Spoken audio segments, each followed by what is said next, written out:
The god of war Shiva Kumar Parvati Nandan अग्निपुत्र स्वाहासुत तारकासुर के संहारक उन भगवान मुरुगन को मेरा दंडवत प्रणाम। भगवान कार्तिकेय की महिमा का जितना गुणगान किया जाए उतना कम है। वैसे तो इन्हें देवों के सेनापति के रूप में भी जाना जाता है, क्योंकि इन्होंने खुद ही अपने उद्देश्य के लिए यह पद चुना था।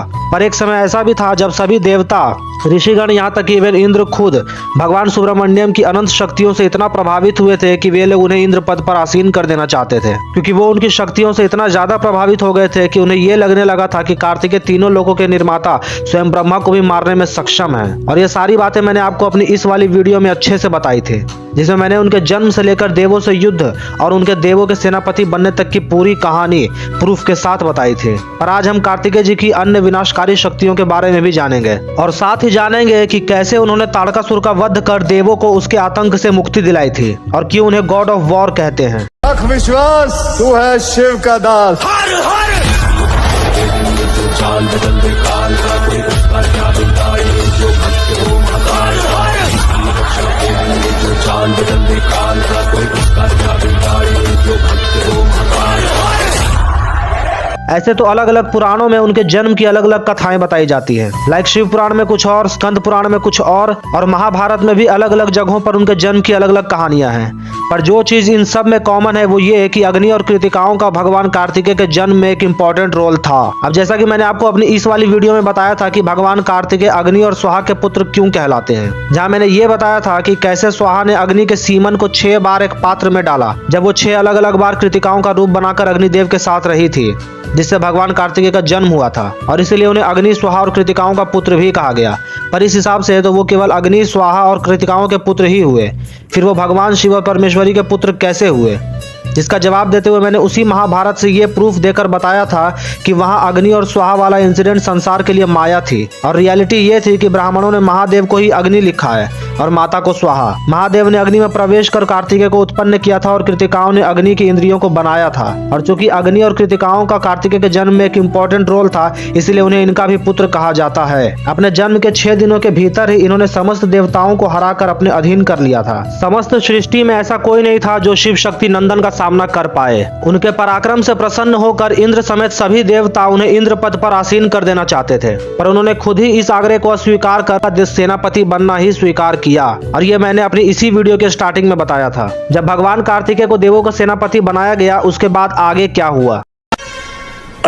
आगे हुआ ये है कि पहले भगवान कार्तिकेय ने सबको अलग अलग उनकी इच्छा के अनुसार कार्य दिया, और अंत में स्वाहा ने अग्निदेव का साथ का वरदान भी जब उनसे मांगा, तब स्वामी स्कंद ने स्वाहा को अग्नि के साथ का वरदान देते हुए कहा कि उस दिन से जो भी ऋषिगण जब भी यज्ञ करेंगे तब अग्नि को प्रसन्न करने के लिए उसमें आहुति डालने से पहले वो स्वाहा का स्मरण जरूर करेंगे। और इसीलिए उस दिन के बाद से जब भी अग्नि में आहुति दी जाती है तब स्वाहा का नाम जरूर लिया जाता है। इसके बाद ब्रह्मा जी वहाँ प्रकट होकर कार्तिकेय से कहते हैं कि वो परमेश्वर शिव और परमेश्वरी माता उमा के दर्शन कर लें। तब स्वामी मुरुगन अपने माता पिता का आशीर्वाद प्राप्त कर देवों के दिए हुए अस्त्रों और माता के दिए हुए अभेद्य कवच को पहन गरुड़ पुत्र मयूर पर सवार होकर वो दैत्यों की सेना से युद्ध करने के लिए निकल पड़ते हैं। सभी दैत्यों ने जैसे ही भगवान कार्तिकेय को देवों की सेना और गणों के विशाल सेना के साथ आते हुए देखा, तब उन सब में भारी भगदड़ मच गई। उन्हें भागते देख सभी देवता जो भगवान मुरुगन का अनुसरण कर रहे थे उन राक्षसों पर टूट पड़े। इधर स्कंद ने भी 1 करोड़ असुरों से घिरे हुए त्रिपदा और 8 पद्म दैत्यों की विशाल सेना के साथ घिरे हुए महिषासुर को अपने वेल के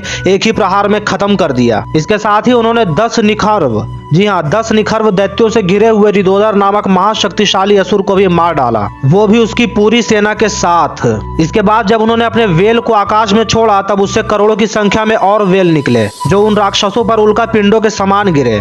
उस समय वेल के प्रहार को दानवों की सेना सहन नहीं कर पाई और उनके साथ उनका दैत्यराज तारकासुर भी मृत्यु को प्राप्त हो गया। ये सब देख असुर राज बलि का पुत्र बाणासुर डर के मारे एक पर्वत के अंदर छुप गया, पर भगवान कार्तिकेय ने वेल के एक ही प्रहार से पूरे पर्वत को चकनाचूर कर दिया, जिससे सहस्त्रों दानव मारे गए और दानवों की बची खुची सेना भी मौत की नींद सो गई। सबके मरने के बाद देवताओं ने असुरों को जीत लिया और सभी कार्तिकेय का जयगान कर उनकी स्तुति करने लगे, और सभी ने भगवान कार्तिकेय को अपना लीडर घोषित किया। तो इस तरह इन्होंने तारकासुर और महिषासुर समेत राक्षसों की पूरी सेना का खात्मा कर देवताओं को उनके भय से मुक्त किया। पर यहाँ ध्यान देने वाली बात यह है कि यह कथा महाभारत की है, जिसमें यह कहानी काफी शॉर्ट में निपटा दी गई। लेकिन अगर आपको यह चीज पूरे डिटेल में पढ़ना है तब आपको स्कंद पुराण या फिर शिव पुराण पढ़ना होगा।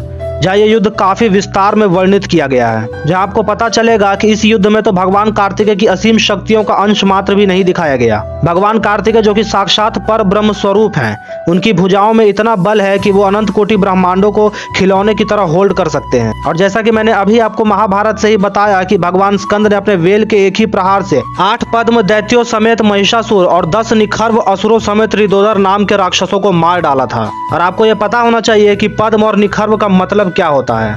बचपन में हम सब ने गिनती की यूनिट्स को अच्छे से याद किया था, जहां एक समय खरब और 10 खरब के बाद पद्म आता था। मतलब आप सोच सकते हो कि भगवान मुरुगन ने 8 क्वाड्रिलियन, जी हाँ 8 क्वाड्रिलियन दैत्यों को एक ही बार में मार डाला था, जिससे आप उनकी असीम शक्तियों का अंदाजा लगा सकते हो।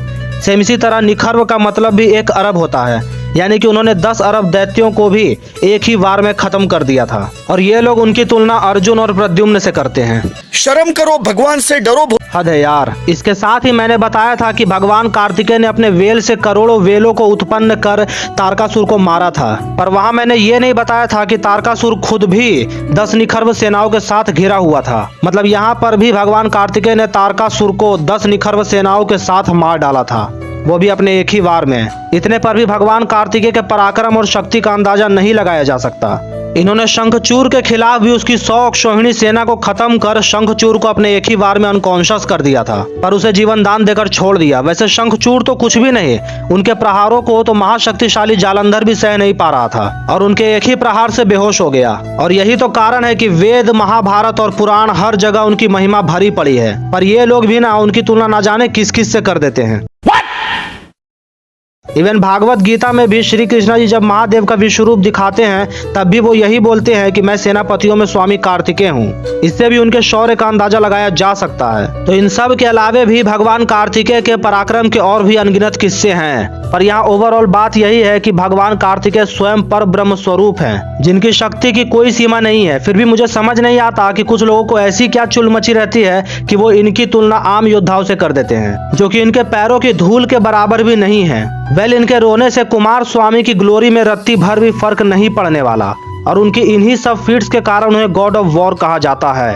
इस वीडियो में हमने भगवान महासेन की अविश्वसनीय फीट्स के बारे में जाना, और जाना कि क्यों वो गॉड ऑफ वॉर हैं, पर उनकी स्पिरिचुअल सुप्रीमेसी के बारे में हम एक अलग वीडियो में अच्छे से बात करेंगे। तब तक के लिए हर हर महादेव, शिव शिव।